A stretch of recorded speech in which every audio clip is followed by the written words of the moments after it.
আসসালামু আলাইকুম ওরহমতুল্লাহ। 1 মিনিট মাদ্রাসায় আপনাকে স্বাগতম।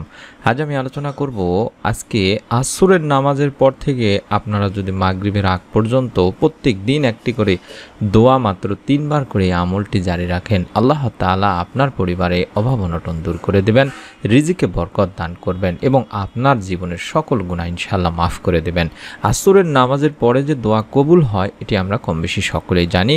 তারপর এই ভিডিওটিতে আমি বিস্তারিত আলোচনা করছি, আশা করি সম্পূর্ণ ভিডিওটি দেখবেন। দৈনিক 5 ওয়াক্ত নামাজ ফরজ। নামাজ মানুষকে আত্মশুদ্ধি অর্জনে সাহায্য করে, পবিত্রতা অর্জনেও সহায়তা করে। দিনে 5 বার ওযু করার মধ্য দিয়ে মানুষ শারীরিক পরিচ্ছন্নতা অর্জন করে থাকে। বিনম্র চিত্রে এই সালাত বা নামাজ আদায়ের মাধ্যমে অন্তত 5 বার আল্লাহ রাব্বুল আলামিনকে স্মরণ করে থাকে। প্রতিটি নামাজ নিয়ে আমাদের এই চ্যানেলে ধারাবাহিকভাবে আলোচনা করা হয়েছে তিনি ভাই বোনেরা। আশা করি আপনারা আমাদের চ্যানেল থেকে ভিডিওগুলো দেখে নেবেন ইনশাআল্লাহ। আসরের এই নামাজের নিয়মটি হচ্ছে আসরের 4 রাকাত ফরজ নামাজ বা সালাত প্রত্যেক প্রাপ্তবয়স্ক নরনারীর আদায় করা উচিত। আবু মালিহ রাদিয়াল্লাহু তাআলা আনহু থেকে বর্ণিত, তিনি বলেন, এক যুদ্ধে আমরা রুবাইদা রাদিয়াল্লাহু তাআলা আনহুর সঙ্গে ছিলাম।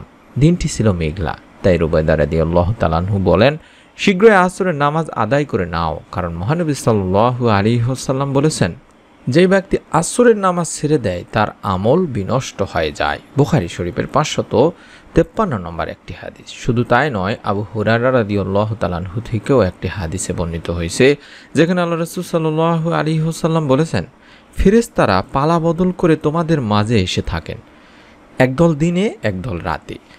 আসর ও ফজরের সালাতে উভয় দল একত্রিত হয়, অতঃপর তোমাদের রাত যাপনকারী এই দলটি উপরে উঠে যায়। তখন আল্লাহ রাব্বুল আলামিন তাদের জিজ্ঞাসা করেন, আমার বান্দাদের কোন অবস্থায় রেখে এলে? অবশ্য আল্লাহ রাব্বুল আলামিন নিজেই এই বিষয়ে সবচেয়ে বেশি জানেন। উত্তরে ফেরেশতারা বলেন, আমরা আপনার বান্দাদেরকে সালাতে রেখে এসেছি বা নামাজে রেখে এসেছি, আর আমরা যখন গিয়েছিলাম তখনও তারা সালাত বা নামাজ আদায়রত অবস্থায় ছিল। এটিও বুখারী শরীফের একটি হাদিস। আবু হুরায়রা রাদিয়াল্লাহু তাআলা আনহু থেকে বর্ণিত হাদিস, আল্লাহ রাসূল সাল্লাল্লাহু আলাইহি ওয়াসাল্লাম আরও বলেন, তোমাদের কেউ যদি সূর্যাস্তের আগে আসরের নামাজের একটা সিজদাও পায় তাহলে সে যেন সালাত পূর্ণ করে নেয়, আর যদি সূর্যোদয়ের আগে ফজরের সালাতের এক সিজদা পায় তাহলেও সে যেন সালাত পূর্ণ করে নেয়। এটিও বুখারী শরীফের সহিহ একটি হাদিস। এই আসরের নামাজের বা সালাতের আগে 4 রাকাত সুন্নত নামাজ রয়েছে তিনি ভাই বোনেরা। এটি গায়রে মুআক্কাদা, তাই আদায় করা উত্তম। আল্লাহ রাসূল সাল্লাল্লাহু আলাইহি ওয়াসাল্লাম নিজেও এই নামাজ আদায় করেছেন। আলী ইবনে আবু তালিব রাদিয়াল্লাহু তাআলা আনহু থেকে বর্ণিত, তিনি বলেন, আল্লাহ রাসূল সাল্লাল্লাহু আলাইহি ওয়াসাল্লাম আসরের ফরজ নামাজের আগে 4 রাকাত সুন্নত পড়তেন। তিরমিজি এবং ইবনে মাজাতে বলা হয়েছে।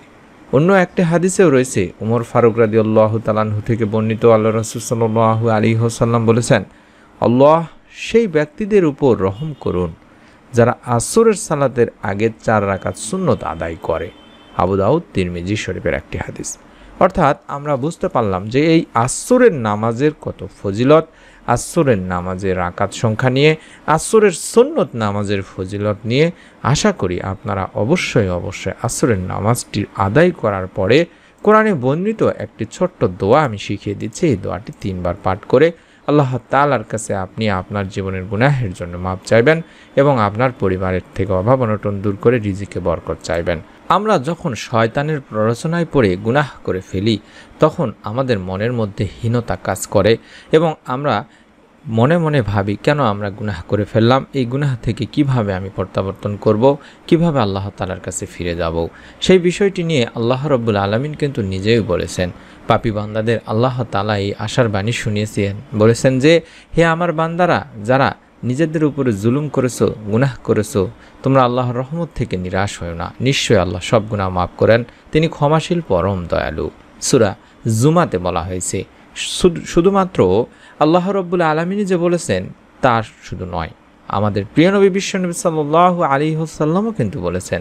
এক হাদিস থেকে পাওয়া যায়, যেখানে হযরত আবু হুরায়রা রাদিয়াল্লাহু তাআলা আনহু থেকে বর্ণনা করা হাদিস, আল্লাহ রাসূল সাল্লাল্লাহু আলাইহি ওয়াসাল্লাম বলেন, তোমরা যদি পাপাচার করতে, এমনকি তোমাদের পাপ আকাশের সীমা পর্যন্ত পৌঁছে যেত, অতঃপর তোমরা তওবা করতে, তাহলে আল্লাহ রাব্বুল আলামিন অবশ্যই তোমাদের তওবা কবুল করবেন। সুনানে ইবনে মাজাতে বলা হয়েছে। তাই আমরা চেষ্টা করব অন্তত আসরের সুন্নত নামাজ বা ফরজ নামাজ আদায় করার পরে অবশ্যই দোয়াটি 3 বার পাঠ করা। আর দোয়াটি হচ্ছে রব্বি ইন্নি যলামতু নাফসি ফাগফিরলি, রব্বি ইন্নি যলামতু নাফসি ফাগফিরলি, রব্বি ইন্নি যলামতু নাফসি ফাগফিরলি। এভাবে 3 বার পড়ব।